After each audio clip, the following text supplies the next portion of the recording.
ଯେତେବେଳେ ସଚରାଚର ପୃଥିବୀ ତିନିପୁର ଜଳମଗ୍ନ ଥିଲା ସେ ସମୟରେ ଭଗବାନ ନିଦ୍ରା ବିଷ୍ଣୁ ଜଳ ଉପରେ ଭାସୁଥାନ୍ତି, ମା ମହାଲକ୍ଷ୍ମୀ ପାଦ ମଞ୍ଚାଳନ କରୁଥାନ୍ତି। ଏହି ସମୟରେ ତାଙ୍କର କର୍ଣ୍ଣମୂଳ କିଛି କଣ୍ଡୁ ହେବାରୁ ସେ କର୍ଣ୍ଣରୁ ଟିକେ ମଳି ଦିଥର ପକେଇଦେଲେ ସେ ଜଳ ମଧ୍ୟରେ। ତେଣୁ ଦୁଇଟା ରାକ୍ଷସ ଜନ୍ମ ହେଲେ, ମଧୁ ଏବଂ କୈଟଭ, ଦୁଇ ପ୍ରକାର। ଏ ମେଦାନତ ପୃଥିବୀ କି ତାଙ୍କୁ ବଦ୍ଧ କରି କଲେ। ଜଣେ ମଧୁ ଯିଏ ହଉଛି କୋମଳ, କୈଟଭ ଯିଏ ହଉଛି କଠିନ ମାଟି। ଏ ହିସାବରେ ଜାଣିଛି ଆଜ୍ଞା। ଠିକ ହେଲା ଯେ ନାରାୟଣ ଜାଣି ଯାଆନ୍ତି କି ଯେ ମୁଁ ମାନେ ଜାଣିକିରି ନା ନ ଜାଣିକିରି କାନରୁ ମଳି ବାହାର କରିଦେଲେ ଫୋପାଡ଼ି ଦେଲେ ମଧୁ କୈଟଭ ରାକ୍ଷସ ଜାଣିକିରି ପକେଇଛନ୍ତି। ଜାଣିକିରି କଣ ଆବଶ୍ୟକ କହିଲା ଆଜ୍ଞା ସେ ଦୈତ୍ୟ ମାନଙ୍କୁ ଜନ୍ମ ଦେଲେ। ତେଣୁ ଗୀତ ଗାଇବା ଏଟା କଣ ଆବଶ୍ୟକ କହିଲା ଗୀତ ଗାଇବେ।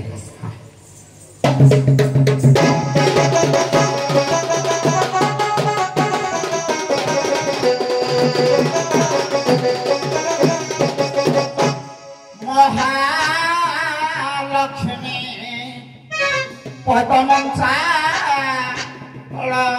କରୁଥାନ୍ତି,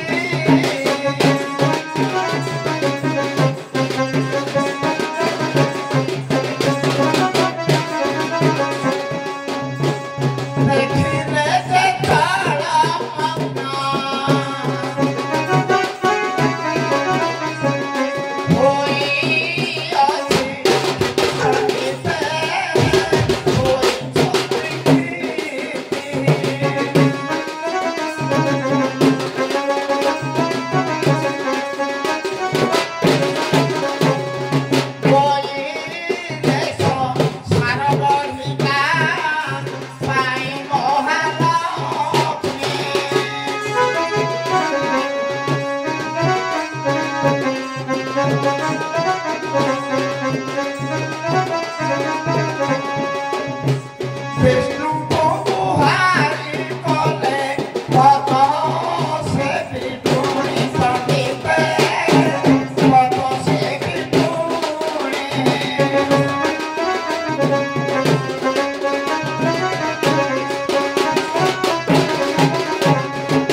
ଜଳମଗ୍ନ ହେଇଛି। ୟାକୁ କେମିତି ଆମେ ସଂସ୍ଥାପନା କରିବା, ଗୋଟିଏ ସଂସାର ଗଢ଼ିବେ କେମିତି?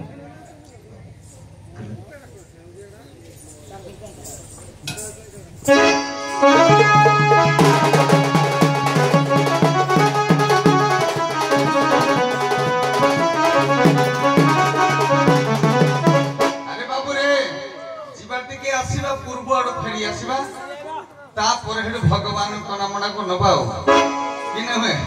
ହଉ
कैटकु पथ से करुण पृथ्वी की जे निर्माण के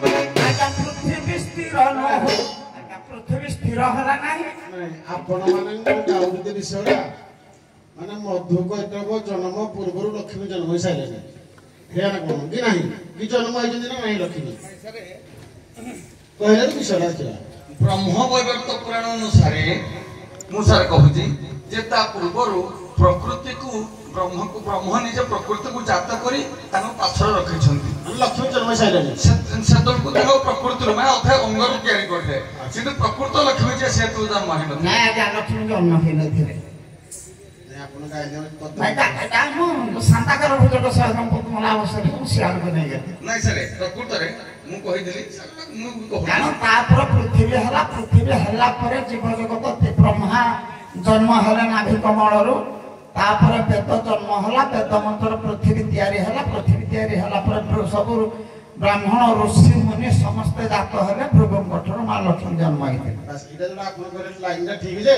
आज्ञा ते लाइन ठीक तो मोर कहबा कथा कोन पुनी आवश्यक पला जे राक्षा विद्या जन्म करले एटा जो सृष्टिटा कहले से वेद सब ठीक हला माने राक्षसरा कोन दरकार पहिला राक्षसटा तांको मेधरे आज्ञा मेदिन तयारी हेछि ओदिया अच्छा आग्र में दिन नथिला आगु तळमग्न थेला बोली सर जोड़ा होजी में दिन ऊपर ना में दिन तळे दिन पूरा घुटी जाई थेला जल प्रलय प्रलय जल जे एले पृथ्वीटा छी नहीं सर नथिला तळे सब पृथ्वी न मु सर काहे कहली एक कथरा मु कहली काहे कि जे प्रथमे हला आकाश तापर तयारी हला किए ना पवन पवन को पवन बाड़े हेबा द्वारा अग्नि जात हेले अग्नि एवं वायु सहित मिशिबा द्वारा जल जात हेला जल जात रु पृथ्वी तत्वडा को तयारी करिया पाई कि किंतु एडा क्या ब्रह्म विवर्त प्राण प्रकृति खंड परिष्कार कथा प्रकृतरे जलरो अग्नि जन्म नहीं नहीं पवन द्वारा घर्षित हवा द्वारा अग्नि सृष्टि हैला तापरे तांको ठारू अग्नि जे आमे होम कले कुहुल वन धूम्रवन हवा द्वारा हमर जल वर्षा होची जेमिति तेनु से कहले जे अग्निर वायु सृष्टि हवा द्वारा तेनु जन्म हैला हमर जल सारा चल अचल ब्रह्म किए अचल ब्रह्म आज्ञा अचल ब्रह्म जे चलते नहीं किए से किए सही निद्रा विष्णु जाको निद्रा विष्णु कहू अचल ब्रह्म आज्ञा अचल ब्रह्म साक्षात देखिबा जगन्नाथ आउ अचल ब्रह्म देखिबा साक्षात निराकार विष्णु ताऊ देखि नाथि किंतु जाको देखिबा जगन्नाथ तार चल ब्रह्म की चल ब्रह्म होची ये जीव जगत गुरु ब्राह्मण पिता माता इत्यादि चलंती देवता चल ब्रह्म सार के आज्ञा जतबेले पृथ्वी तयारी करिया पई भगवान दुई जानरु जोड़े लुम माला धला उपाड़ी कि पठेले सृष्टि तयारी करिया पई से हेले चल ब्रह्म जिंदे आपण माने करे नारायण किंबा जगन्नाथ वाले अचल ब्रह्म ठीक अछि आज्ञा जगन्नाथ मन करे अचल ब्रह्म चल ब्रह्म राजी हम कॉम्प्लीट को ना डायरेक्ट ए राम की सामने चल ब्रह्म आज्ञा पवन आज्ञा से केतबेले स्थिर नह चल बेले आज्ञा चल ब्रह्म हले हमरो रवि नारायण गुरु नारायण हां सूर्य नारायण जहा कहा जाए से होजी चल ब्रह्म बोली कहा जाए तांको अद्वितीय रूप रे नारायण दर्शन सूर्यदेव ब्रह्म आज्ञा चल ब्रह्म कहिले हम संसार पृथ्वी रो जते जीव जगत चल ब्रह्म ठीक अछि जगन्नाथ आज्ञा नारायण को ठीक अछि चल ब्रह्म ठीक अछि जगन्नाथ अचल ब्रह्म ए जो अचल ब्रह्म जगन्नाथ ठीक अछि चल ब्रह्म की ए सी बाकी ईश्वर की ना केसारे चल ब्रह्म कहले जे हे चालीबा जो हेटा किए मु हेटा बोल आज्ञा राम को देखिले कृष्ण को देखिले राम ब्रह्म आज्ञा ब्रह्म नहति विश्वासडा अब सर के हे दो सर कहि दो दला हम के जानि रहा कहि देबी तो निश्चित कहि देबी आज्ञा खाली कहू जे से चैतन्य कोन हो से चैतन्य सर ब्रह्म नहति की कथा नहीं जदि कृष्ण नुहंती ब्रह्म तले चैतन्य केमि ब्रह्म हला आज्ञा ये कथा की प्रकार केते संबोधन निया सारा चल ब्रह्म श्री चैतन्य हबना नाही खाली हो नाही तो कोन तो कहबी ଚୈତନ୍ୟ ଚଳ ବ୍ରହ୍ମ ଯଦି ହେବେ ସେ ଯେତେବେଳେ ଦେହ ଛାଡ଼ିଲେ ପ୍ରଭାସ ତୀର୍ଥ ଠାରେ ତାଙ୍କର କଥା ଥିଲା, ତମେ ଯେହେତୁ କାନ୍ଦୁଛ ଏତେ, ରାଧା ଅଭିଶାପ ଦେଇଥିଲେ ତମେ କଳି ଯୁଗରେ ଚଳି ଚଳି ବୁଲି ବୁଲି କାନ୍ଦି କାନ୍ଦି ବୁଲିବ। ତେଣୁ ସେ ଭଗବାନ ବିଷ୍ଣୁଙ୍କ ଅଂଶରେ ଜନ୍ମ ହୋଇଥିଲେ, ସେ ଚଳ ବ୍ରହ୍ମ।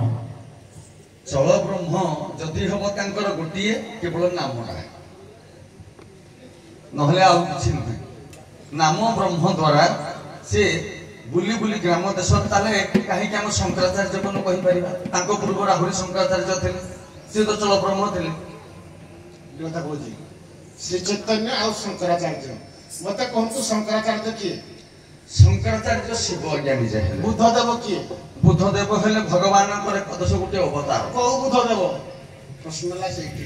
ବୁଦ୍ଧଦେବ କୋଉ ବୁଦ୍ଧଦେବ? ସିଦ୍ଧାର୍ଥ ବୁଦ୍ଧଦେବ ନାହିଁ, ୟା ପୂର୍ବରୁ ଆଉ ଜଣେ ବୁଦ୍ଧଦେବ ଥିଲେ।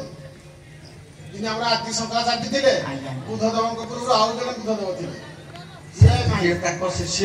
ସିଦ୍ଧାର୍ଥ ନାହିଁ। ଟିକେ ଟିକେ ଟିକେ ଟିକେ ତାଙ୍କ ଶିଷ୍ୟ ହେଲେ ମକୁନ୍ଦ ଆଚାର୍ଯ୍ୟ। ସେଠି କିଏ ମୋର ମନେ ପଡୁନି। ମକୁନ୍ଦ ଆଚାର୍ଯ୍ୟ ବୁଦ୍ଧଦେବ ବର୍ତ୍ତମାନ ବି ଏପର୍ଯ୍ୟନ୍ତ ଅଛନ୍ତି ଆମର ନେପାଳର ଗୌତମ ବୁଦ୍ଧ ଯାହାକୁ କହନ୍ତି। ସେ ବୁଦ୍ଧ କଥା ମୁଁ କହୁନି। ତା ପୂର୍ବରୁ ଆଉ ଜଣେ ଥିଲେ, ଶଙ୍କରାଚାର୍ଯ୍ୟ, ଆଦି ଶଙ୍କରାଚାର୍ଯ୍ୟ। ଆଜ୍ଞା ଆଜ୍ଞା। ଗୌତମ ବୁଦ୍ଧ, ଆଉ ଜଣେ ବୁଦ୍ଧ ଥିଲେ।